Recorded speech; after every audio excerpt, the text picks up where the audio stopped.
Cek cek 1 2 3. Oke, kali ini aku lagi ada di custom room Corvus yang barusan update buat wired. Ini juga langsung diminta sama subbreaker dan ada beberapa DM yang minta dibuatin reviewnya. Oke, langsung cus aja. Tadi pagi aku flash custom room ini dan sampai sekarang masih aku pakai. Dan tampilannya ternyata tentang ponsel about phone itu ada di bagian atas ya. Ini aku pakai bahasa Indonesia aja biar tahu, karena ada beberapa fitur atau menu yang aku nggak paham, jadinya aku ganti ke bahasa Indonesia dulu gitu. Dan untuk Androidnya kayak gini versinya, kernelnya dia pakai minimal ASCII TI Haptic R26 Cell Linux Enforcing. Tadi sudah aku tes untuk hasil AnTuTu benchmark sama CPU throttling. Untuk AnTuTunya kayak gini ya, nggak terlalu gede. Ini gede nggak sih kalau dapat segini di AnTuTu benchmark versi 9. Dan kalian bisa lihat suhunya itu tinggi ya, 43 45 itu karena waktu aku ngetes AnTuTu itu sambil aku cas guys. Jadi harap maklum ya, kenapa kok aku sambil cas, karena biar pengen tahu aja misalkan dipakai buat ngetes AnTuTu sambil dicas itu suhunya naiknya sampai berapa gitu maksimalnya. Ternyata di 45 terus dia turun lagi. Kemudian untuk CPU throttling dia kayak gini. Ini pun aku ngetesnya juga sambil aku cas, makanya disitu ada tanda flash ya, tanda charger itu loh, tanda petir. Dan ini kernelnya bukan overclock, non OC, dan untuk rata-rata throttlingnya 94% dari maksimal performa.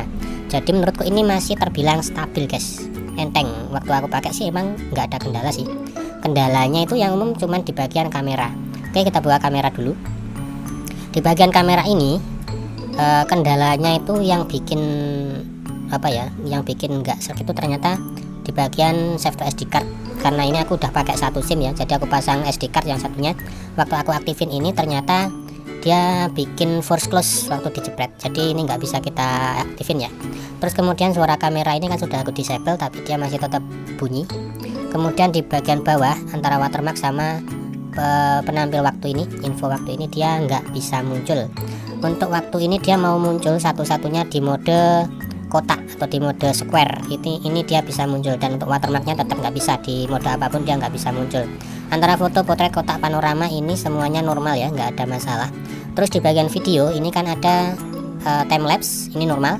Tapi untuk slow motion atau gerak lambat ini nggak berfungsi. Waktu aku hidupin kayak gini aku tes, dia masih tetap nggak berfungsi. Terus kemudian di bagian sini sudah ada image stabilization alias stabilisasi gambarnya. Kemudian untuk kualitasnya ini sudah support 4K. Kok gini ya, coba tadi aku udah matiin belum? Oh ini sudah padahal ya. Pokoknya tampilannya kayak gini ya untuk videonya.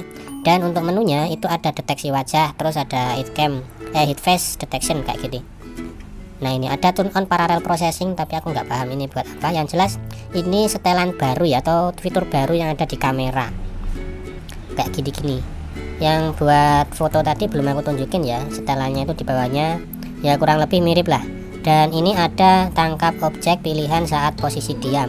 Untuk memilih objek ketuk 2 titik diagonal itu berarti miring ya, titik miring di sekitar perbatasannya. Saat objek diam kamera akan otomatis ambil foto. Jadi misalkan ada objek yang gerak-gerak gitu, kita titik tek diagonal miring. Nanti misalkan objeknya itu sudah diem, maka langsung bakal dijepret otomatis gitu guys. Mungkin kira-kira seperti itu, tapi aku belum ngetes. Oke, untuk kameranya kayak gitu. Next kita ke Magis. Untuk Magisnya seperti biasa aku pakai versi 23.0 ya. Dan untuk modulnya ini kosong. Terus untuk safety netnya, safety net sudah tercentang dua-duanya. Kemudian di bagian Play Store tadi aku cek pertama kali sebelum update aplikasi dan sistem segala macam, itu untuk sertifikasinya masih belum tersertifikasi, tapi sekarang tetap belum ya, jadi nggak berubah. Padahal ini sudah aku update di bagian Play Store nya guys. Saya lagi di rumah guys. Jangan lupa like, comment, and subscribe.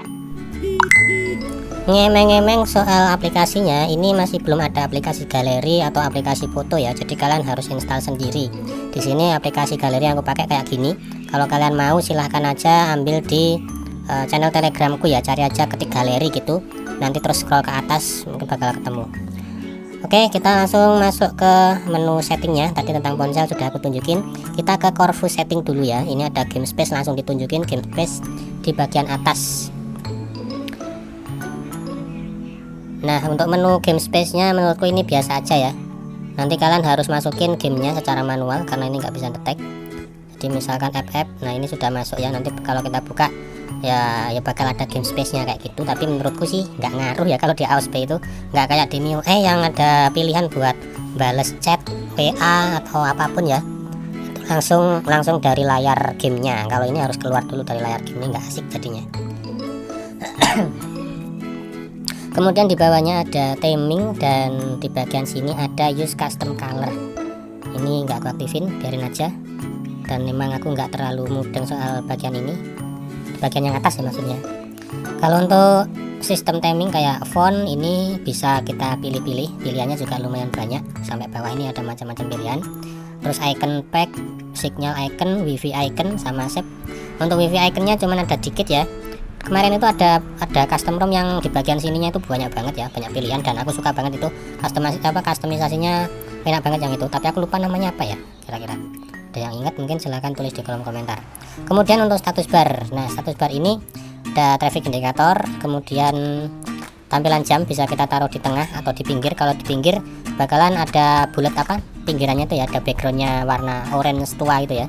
Tapi kalau kita taruh di tengah itu nggak ada bulat-bulatnya, nggak ada backgroundnya, dan ini letaknya presisi, jadi benar-benar di tengah. Kalau kita taruh di kanan ini tetap ada backgroundnya ya, jadi di tengah aja yang nggak ada. Kemudian ada color icon, misalkan nanti ada notifikasi muncul, ini notifikasinya itu bakal berwarna. Kalau kita nggak aktifin ya nggak bakal berwarna. Kemudian di bawahnya ada menu-menu kayak gini, kalian bisa lihat sendiri, nanti kalian bisa tes sendiri. Kayaknya untuk menu yang ini sama kayak menu-menu Corvus sebelum-sebelumnya ya. Kemudian untuk quick setting ini kayak gini ya, quick settingnya. Nah, ada QS transparansi, kalian bisa atur di sini. Quick setting itu yang ini ya, tampilan menu-menu yang ini namanya ini quick setting guys. Untuk menunya yang bawah kayak gini, setup weather. Wah, ini buat suhu musim ya, suhu gitu. Kemudian ada lock screen, double tap to wake, ini normal tanpa kendala. Terus ada pulse juga. Nah, ini pulsenya ini berfungsi normal guys. Nanti kalau kalian dengar musik terus putar apa ya, YouTube gitu, itu bakal muncul pulsenya di navibar. Dan ada menu buat gravity-nya, ini ada gravity di bottom atau center. Terus ada mirror juga, jadi nanti antara kiri dan kanan itu stabil gitu ya, rata antara kiri dan kanan, gak silih genje. Kemudian di bawahnya ada lock screen, sudah baterai ya, baterainya kayak gini. Kemudian notifikasi, kemudian ada button dan navibar. Untuk layoutnya sudah ada swipe button ya buat nuker posisi tombol teks sama recent aplikasi. Kemudian ada miscellaneous. Untuk miscellaneousnya, nah ini biasanya ditanyain ini ada unlimited photo storage juga. Nah, ini sudah ada. Terus ada unlock higher FPS juga waktu dipakai buat main game. Terus ada ignore Windows secure flag, ini fungsinya waktu kita ngerekam layar terus kita masukin password, kata sandi, atau kita buka aplikasi M-Banking, biasanya kan gelap ya kalau ini nggak kita aktifin. Nah, ini fungsinya buat tetap munculin aplikasi-aplikasi yang disensor kayak gitu. Jadi kalau ini diaktifkan, aplikasi yang kayak M-Banking yang biasanya disensor itu bakalan dimunculin. Fungsinya itu doang sih setauku. Oke, untuk di bagian Corvus setting sudah ya. Kita balik lagi ke device setting. Untuk jaringan internet tentu saja di bagian hotspot dan tethering sudah ada support buat tethering VPN ya. Ini fungsinya kalau misalkan kalian suka main gretongan internet dan pakai aplikasi VPN, itu bisa kita share, bisa kita hotspotin. Kemudian di bagian internet untuk melihat preferred network type atau macam-macam jaringannya, ini sayang banget cuman ada 4 pilihan doang ya. Waduh. Next kita ke mana ini, ke aplikasi. Aplikasi nggak penting ya di bagian ini, menunya cuma kayak gitu doang. Kemudian penyimpanan, untuk storage-nya ini agak ngaco ya, sistem kebaca 5,1, masa seharusnya lebih. Untuk notifikasi kayak gini.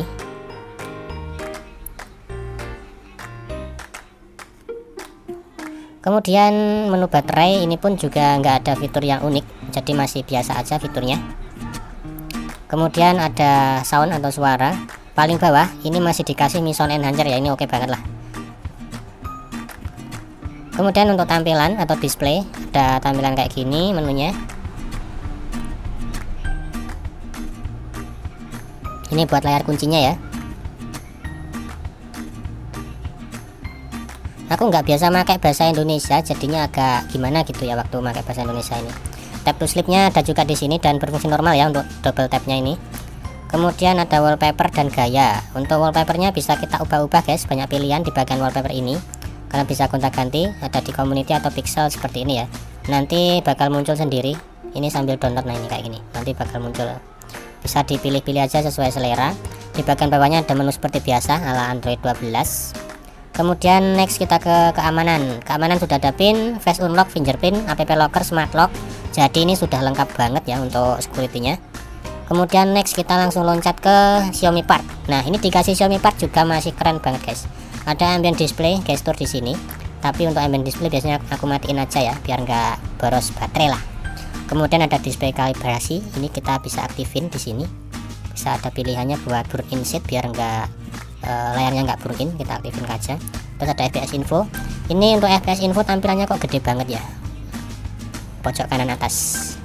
Terus ada enable USB fast charge. Sudah itu doang, nggak ada fitur-fitur lain. Jadi ini Xiaomi Part-nya minimalis tapi nggak masalah, yang penting ada. Kemudian untuk bahasanya ya ini sudah ada bahasa Indonesia yang sudah aku aktifkan sekarang ini. Kemudian ada opsi pengembang, opsi developer. Dan kalian bisa lihat memorinya rata-rata kemakan 3,0 GB ya. 3 GB, bebasnya sekitar 1 GB-an berarti. Kita cek di layanan yang sedang berjalan. Nah, ini dia sisa 1,4. Ini lumayan loh. Lumayan irit loh. Kalau misalnya 1,4 biasanya itu cuma 1,1, 1,0 kayak gitu-gitu. Ini sambil rekam layar ya. Oke, di bagian sini sudah habis. Sekarang ke quick setting ya. Tampilannya kayak gini. Ini sudah aku masukin, ada Xiaomi Part yang tadi, Mi Sound, FPS info. Terus waktu kita hidupin hotspot sama wifi secara berbarengan, ini pun juga masih bisa jalan bareng, nggak crash. Kemudian kalau kita ke cahaya malam, ini pun juga berfungsi normal.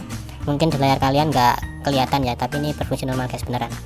Kemudian untuk recent aplikasi di bagian bawah ada tombol screenshot, terus clear all sama clear satu aplikasi doang, terus sama ini apa ya namanya ini, kamera yang buat barcode itu loh. Nah ini dia, buat barcode ngertiin terjemah apa namanya itu, translate kayak gitu loh. Terus di bawahnya ada free RAM. Nah itu ada keterangan free RAM-nya. Untuk menunya sayang banget ini nggak bisa kita kunci ya aplikasinya, nggak ada pengunci aplikasi, tapi ada split screen atau pisahkan ke atas. Nah kayak gitu. Oke, mungkin gitu aja ya untuk review kali ini. Kalau ada pertanyaan silahkan tulis saja di kolom komentar. Makasih sudah nonton video ini. Kasih like kalau suka, dislike kalau kalian tega. Bang Gendul pamit undur diri, dan kita bakal ketemu lagi di next video. See you, bye bye.